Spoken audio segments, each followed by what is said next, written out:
શેરની valuation company માટે કઈ રીતે કેલ્ક્યુલેટ કરવી એના માટેના સમ છે. પોપ્યુલર મેથડ છે ઇન્ટ્રિન્સિક વેલ્યુ. ઇન્ટ્રિન્સિક વેલ્યુના બેઝ ઉપરથી કેલ્ક્યુલેશનમાં વેલ્યુએશન ઓફ શેર પૂછાય છે. ઇન્ટ્રિન્સિક વેલ્યુ એટલે શું? અસેટ્સમાંથી લાયબિલિટી લેસ કરીએ અને નેટ અસેટ્સ મળે એના બેઝ ઉપર ઇક્વિટી શેરની વેલ્યુએશન કરવી. આ વેલ્યુએશન માટે સૌથી પહેલાં આપણે વેલ્યુએશન ઓફ ગુડવિલનું આખું રિવિઝન થશે. ગુડવિલનું વેલ્યુએશન થાય અને પછી શેરની વેલ્યુએશન કરવામાં આવશે કંપની માટે. તો 1 by 1 આપણે સમ જોઈએ એટલે તમને ખ્યાલ આવી જશે. Sum number first, NP limited માટે ઇન્ટ્રિન્સિક વેલ્યુ ઇક્વિટી શેરની ફાઇન્ડ કરવી. સમ ઇક્વિટી શેર તમને પૂછેલું છે, શેરની વેલ્યુએશન કરવી અને ઇન્ટ્રિન્સિક વેલ્યુના બેઝ ઉપરથી. ઇક્વિટી શેર આપેલા છે, પ્રેફરન્સ શેર છે, ડિબેન્ચર લાયબિલિટીમાં છે, અહીંયા છે ડેપ્રિસિએશન ફંડ, પ્લાન્ટ એન્ડ મશીનરીનું અને લેન્ડ એન્ડ બિલ્ડિંગનું. પછી તમને કરંટ લાયબિલિટી આપેલી છે, અસેટ્સ, આ બધી બેલેન્સ શીટ તમને રેડીમેડ આપેલી છે. અહીંયા એક વધારાનું ઇમ્પોર્ટન્ટ છે, ખાસ મહત્વનું, કે નોન કરંટ ઇન્વેસ્ટમેન્ટમાં સબસિડરીમાં શેર્સમાં ઇન્વેસ્ટમેન્ટ કરવામાં આવે. એટલે સબસિડરી એટલે એની જે પેરેન્ટ અને સબસિડરી કંપની એના અંડરમાં જે કંપની આવતી હોય જેનો સ્ટેક 51% હોય હોલ્ડિંગ કંપની પાસે, એ સબસિડરી કંપની હોલ્ડિંગ અને સબસિડરીના કન્સેપ્ટના બેઝ ઉપરથી. અને એમાં છે શેરની અંદર રોકાણ છે 1,50,000 એટલે એની બ્રાન્ચ જ થઈ એક પ્રકારની, અને ડિબેન્ચરમાં છે 40,000નું. અને આ બેલેન્સ શીટ તમને આપેલી છે. હવે આપણે એના બેઝ ઉપરથી પૂછેલું છે વેલ્યુએસ કેલ્ક્યુલેટ ગુડવિલ કેલ્ક્યુલેટ કરો લાસ્ટ 3 યરની સુપર પ્રોફિટથી. એ કેલ્ક્યુલેટ થઈ જાય પછી ઇન્ફોર્મેશનમાંથી એવરેજ પ્રોફિટ એ પણ ક્વેશ્ચનમાં આપેલો છે. એક્સપેક્ટેડ રેટ ઓફ રિટર્ન 10% છે એ પણ ક્વેશ્ચનની અંદર આપેલું છે. તો સૌથી પહેલાં આપણે 1 by 1 કેલ્ક્યુલેશન કરવી પડશે. શેનું કેલ્ક્યુલેશન? તો સૌથી પહેલાં ગુડવિલનું કેલ્ક્યુલેશન થાય, પછી આપણે સુપર પ્રોફિટ અને પછી નવી પાછી વેલ્યુએશન માટે શેરનું વેલ્યુએશન કરશું. કઈ રીતે કેલ્ક્યુલેટ કરશું, કઈ વર્કિંગ આપણે ધ્યાનમાં રાખવામાં આવશે, તો 1 by 1 આપણે જોતા જઈએ. સૌથી પહેલાં અસેટ્સ લઈએ. અસેટ્સની અંદર સૌથી પહેલાં land and building. Land and બિલ્ડિંગની માર્કેટ વેલ્યુ કન્સિડર કરવામાં આવશે. આવી રીતે જ્યારે ક્વેશ્ચનમાં આપેલું હોય કે કોસ્ટ વેલ્યુ છે 13,50,000 અને માર્કેટ વેલ્યુ 14 લાખ, તો જ્યારે નેટ અસેટ્સ એટલે કે ટોટલ તમે કેપિટલ એમ્પ્લોયડ ફાઇન્ડ કરો અથવા ટોટલ અસેટ્સ ફાઇન્ડ કરતા હોય ત્યારે લેન્ડ એન્ડ બિલ્ડિંગની માર્કેટ વેલ્યુ કન્સિડર થાય.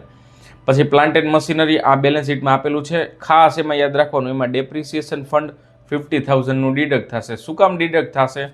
બુક વેલ્યુ કન્સિડર કરેલી છે એટલા માટે. લેન્ડ એન્ડ બિલ્ડિંગમાં પણ ડેપ્રિસિએશન ફંડ હતું, પણ આપણે શું કામ ડિડક્ટ નથી કર્યું? કારણ કે આપણે માર્કેટ વેલ્યુ કન્સિડર કરેલી છે. એ બધું મેં નોટમાં દર્શાવેલું છે, એ જોઈ લેશો, વાંચી લેશો એટલે તમને ખ્યાલ આવી જશે. એટલે કેટલી વેલ્યુ થશે?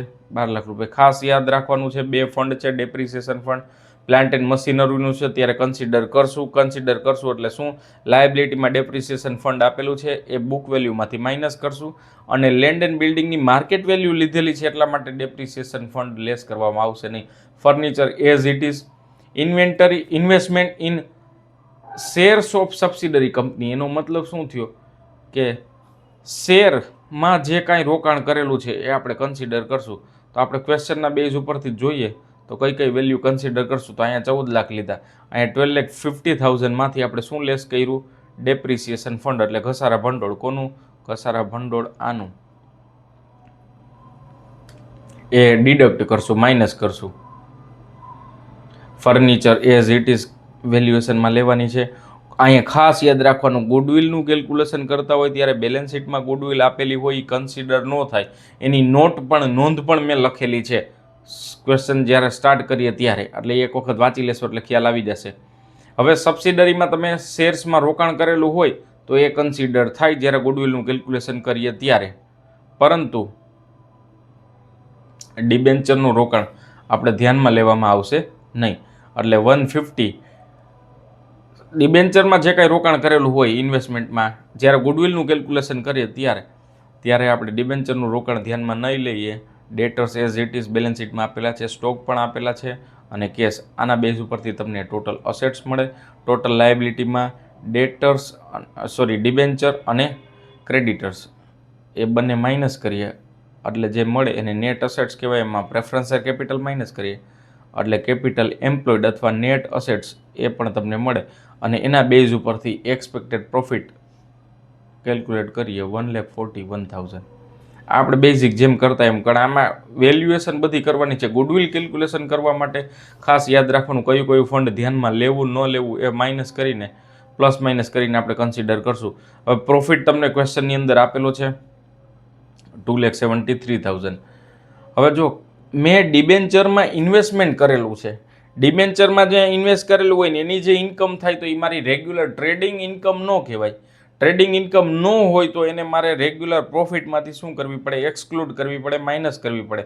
4,000 આ 4,000 કેમ અસેટ સાઇડમાં 40,000 ડિબેન્ચરમાં રોકાણ હતા એના 10% થાય 4,000. આટલું રોકાણનું મને વ્યાજ મળશે અને એમાંથી ટેક્સનો પોર્શન માઇનસ કરીએ એટલે નેટ મારી ઇન્કમ કેટલી થશે 2,000 થશે. એ 2,000 મારે એક્સક્લુડ કરવી પડે એકચ્યુઅલની ટ્રેડિંગની ઇન્કમમાંથી, જે પ્રોફિટ આપેલો છે એમાંથી. ખાસ એ યાદ રાખવાનું. કયું ડિબેન્ચરનું ઇન્ટરેસ્ટ નથી લેસ કર્યું, ઇન્વેસ્ટમેન્ટ કરેલું છે ડિબેન્ચરમાં એ મારા માટે નોન ટ્રેડિંગ ઇન્કમ કહેવાય. એ એક્સક્લુડ કરવી પડે શેમાંથી, પ્રોફિટ આફ્ટર ટેક્સમાંથી.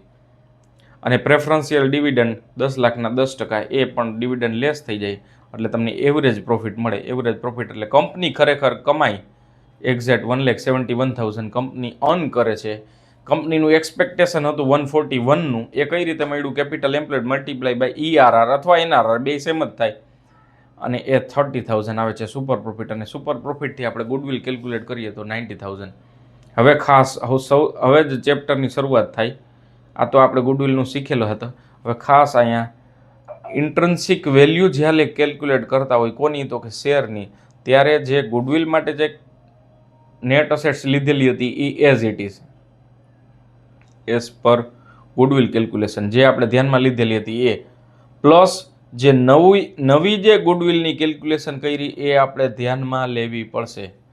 અને ડિબેન્ચર એક્સક્લુડ કરેલા હતા જ્યારે ગુડવિલ કેલ્ક્યુલેટ, જો બે વસ્તુ યાદ રાખવાની છે, ડિબેન્ચર ગુડવિલનું કેલ્ક્યુલેશન કરીએ ત્યારે ડિબેન્ચરનું ઇન્વેસ્ટમેન્ટ હોય, બીજી કંપનીમાં ઇન્વેસ્ટ કરેલું હોય એ ગુડવિલ ટાઈમે એક્સક્લુડ કરવાનું, પણ જ્યારે શેરની વેલ્યુએશન કરવાની હોય ત્યારે એની ટોટલ અસેટ્સની કેલ્ક્યુલેશન આપણે કરતા હોય ત્યારે આપણે ઇન્વેસ્ટમેન્ટ ઇન અધર કંપનીના ડિબેન્ચરમાં એ ઇન્ક્લુડ કરવું પડશે. એટલે આપણી ટોટલ નેટ અસેટ્સ કેટલી થાય 15,40,000. તો 15,40,000 મારી કુલ અસેટ થાય અને ટોટલ મારા કંપનીમાં શેર કેટલા છે તો કે 1 લાખ શેર છે. તો એક શેરનો ભાવ એટલે એક શેરની વેલ્યુ કેટલી થાય based on balance sheet value અથવા બેઝડ ઓન ઇન્ટ્રિન્સિક વેલ્યુ અથવા નેટ અસેટ્સ વેલ્યુ, કે નેટ અસેટ્સના બેઝ ઉપર શેરની વેલ્યુએશન કેટલી થાય 15.40. આ સમ નંબર ફર્સ્ટ એક વખત કેલ્ક્યુલેટ કરી લેજો. થોડો ડિફિકલ્ટ સમ છે ગુડવિલ કરતાં, સમ કેલ્ક્યુલેટ કરશો એટલે તમે ઇઝીલી કેલ્ક્યુલેટ કરી શકશો. Sum number second balance sheet આપેલી છે અને ઇન્ટ્રિન્સિક વેલ્યુ કેલ્ક્યુલેટ કરવાની છે. જો આની અંદર તમને ક્વેશ્ચનમાં આપેલું છે, અહીંયા ખાસ યાદ રાખવાનું છે, goodwill of the company is to be valued at the annual average profit of last 5 year. Last 5 યરનો જેટલો પ્રોફિટ થશે એના જેટલી જ ગુડવિલની વેલ્યુ છે. સુપર પ્રોફિટ કેવું કાંઈ નથી કીધું એટલે અહીંયા ક્વેશ્ચનમાં થોડો ફેરફાર કર્યો. પછી આગળ કીધેલું છે total profit of last 5 year 6,75,000 in which 1,75,000 profit of the current year before paying preferential dividend is included. એટલે એડજસ્ટમેન્ટ ઘણા બધા આપેલા છે. પ્રેફરન્શિયલ ડિવિડન્ડને પ્રાયોરિટી આપવાની છે ડિવિડન્ડ પેઇડ કરવા માટે અને 10% ERR આપેલો છે. હવે સૌથી પહેલાં આપણે ગુડવિલની કેલ્ક્યુલેશન કરીએ અને ગુડવિલ કેટલી થશે, એવરેજ પ્રોફિટ જેટલો હોય એક્ઝેક્ટ એટલી જ થાય એવું એડજસ્ટમેન્ટમાં કીધેલું છે. એવરેજ પ્રોફિટ કઈ રીતે મળે તો લાસ્ટ 5 યરનો પ્રોફિટ તમને ક્વેશ્ચનની અંદર એની એવરેજ આપેલી છે 6,75,000. જો અહીંયા આપેલી જ છે એઝ ઇટ ઇઝ અહીંયા લખવાનું છે. અને એમાંથી શું આપણે એક્સક્લુડ કરશું તો પ્રેફરન્શિયલ ડિવિડન્ડ 5 લાખ બેલેન્સ શીટમાં આપેલું છે એના 5% એટલે 25,000 લેસ થઈ જાય. એટલે પ્રોફિટ ઓફ ધ 5 યર અથવા એવરેજ પ્રોફિટ આ પ્રોફિટ મળ્યો અને એના બેઝ ઉપરથી આપણે એવરેજ કાઢશું. આ 5 વર્ષનો ટોટલ પ્રોફિટ થયો અને એના બેઝ ઉપર એવરેજ કાઢ્યું હોય તો ડિવાઇડેડ બાય 5 એટલે આ આપણે શું મળશે એવરેજ પ્રોફિટ. ખાસ યાદ રાખવાનું છે ગુડવિલના કેલ્ક્યુલેશન માટે જેટલી એવરેજ પ્રોફિટ થાય એટલું જ આપણે લેવાનું છે, નથી સુપર પ્રોફિટ કે નથી કેપિટલાઇઝેશન પ્રોફિટ. 130 તો જો અહીંયા લખેલું છે થર્ડ સ્ટેપમાં ગુડવિલ કેટલી, એવરેજ પ્રોફિટ જેટલી, એટલે 1,30,000 આપણું થઈ ગયું. હવે શેરનું વેલ્યુએશન કઈ રીતે થશે? તો શેરના વેલ્યુએશનમાં આપણે જેમ અસેટ્સનો ટોટલ કર્યો એ જ રીતે કે ગુડવિલ સૌથી પહેલાં કેલ્ક્યુલેટ કરી, લેન્ડ એન્ડ બિલ્ડિંગ બેલેન્સ શીટમાં આપેલી છે, પ્લાન્ટ એન્ડ મશીનરી 4,30,000. જો બધું પ્લાન્ટ એન્ડ મશીનરી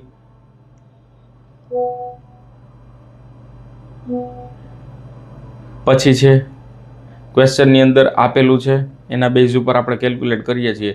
જો અહીંયા જ કીધેલું છે સૌથી પહેલાં એડજસ્ટમેન્ટમાં કે લેન્ડ એન્ડ બિલ્ડિંગ 5 લાખ લેવાની છે અને પ્લાન્ટ એન્ડ મશીનરી 4,30,000 લેવાની છે. આ બંનેની વેલ્યુ એડજસ્ટમેન્ટમાં આપેલી છે એઝ પર એડજસ્ટમેન્ટ પેરા, એટલે હવાલાના પેરેગ્રાફમાં આ બેની વેલ્યુ આપેલી છે. બાકી બેલેન્સ શીટમાંથી લીધેલા 70 અધર ટૂલ્સ, સ્ટોક, ડેટર્સ, બેંક આ બેલેન્સ શીટમાં આપેલું છે. એ ટોટલ અસેટ્સ મળે, એમાંથી ક્રેડિટર્સ, પ્રેફરન્સ શેર કેપિટલ અને ખાસ પ્રેફરન્સ શેરનું ડિવિડન્ડ આઉટસ્ટેન્ડિંગ હતું એ આપણી લાયબિલિટી હતી, એ પણ અહીંયા માઇનસ કરવામાં આવશે. કારણ કે કીધેલું છે પ્રાયોરિટી આપવાની છે પ્રોફિટમાંથી, એટલા માટે લાયબિલિટી તરીકે પણ ટ્રીટ કરશું અને લાસ્ટ યરની અંદર પેડ પણ નથી કરેલું એટલા માટે અહીંયા કન્સિડર કરવામાં આવશે લાયબિલિટીની અંદર. તો ટોટલ 15,25,000 અને એના બેઝ ઉપરથી ઇન્ટ્રન્સિક વેલ્યુ મળે. ઇન્ટ્રન્સિક વેલ્યુ નેટ અસેટ્સના ડિવાઇડમાં equity number of equity share એટલે 15.25 મળે. હવે કીધેલું છે માર્કેટ વેલ્યુ અને ડિવિડન્ડ રેટ ને એ બધું ફાઇન્ડ કરવાનું છે. ડિવિડન્ડ રેટ કઈ રીતે મળે? ટોટલ ડિવિઝિબલ પ્રોફિટ એટલે શું કે ઓલો જે પ્રોફિટ જે આપેલો હતો 730 સમથિંગ એ પ્રોફિટ છે, એમાં કરંટ યરનો પ્રોફિટ 1,75,000 ઇન્ક્લુડ હતો. હવે કરંટ યરનું ડિવિઝિબલ પ્રોફિટ ફાઇન્ડ કરવું હોય તો ડિવિઝિબલ એટલે વેચણી પાત્ર નફો કઈ રીતે મળે? તો કે કરંટ યરનો પ્રોફિટ આપેલો છે માઇનસ એમાં પ્રેફરન્સનું ડિવિડન્ડ માઇનસ કરો એટલે આટલો વેચણી પાત્ર નફો મળે, ડિવિઝિબલ પ્રોફિટ મળે. એમાંથી ડિવિડન્ડ ડિક્લેર કરી શકાય. તો 1,50,000 ડિવિઝિબલ પ્રોફિટ એના ડિવાઇડમાં ટોટલ શેર કેપિટલ કેટલી છે? તો કે 15 લાખ મલ્ટીપ્લાય બાય 100 એટલે હું કેટલો ઇક્વિટી શેર ઉપર ડિવિડન્ડ ડિક્લેર કરી શકું? તો 15 રૂપિયા 15 રૂપીસ હું ડિવિડન્ડ ડિક્લેર કરી શકું. હવે માર્કેટ વેલ્યુ ફાઇન્ડ કરવી હોય ઇક્વિટી શેરની તો કઈ રીતે મળે? તો rate of dividend divided by expected rate of return multiply by paid up value 10 rupees છે એટલે તમને માર્કેટ વેલ્યુ 15 રૂપીસ મળશે. તો આ ક્વેશ્ચનની અંદર પૂછેલું છે, એના બેઝ ઉપરથી તમે ઇઝીલી સમ કેલ્ક્યુલેટ કરી શકશો. તો all the best for your exam.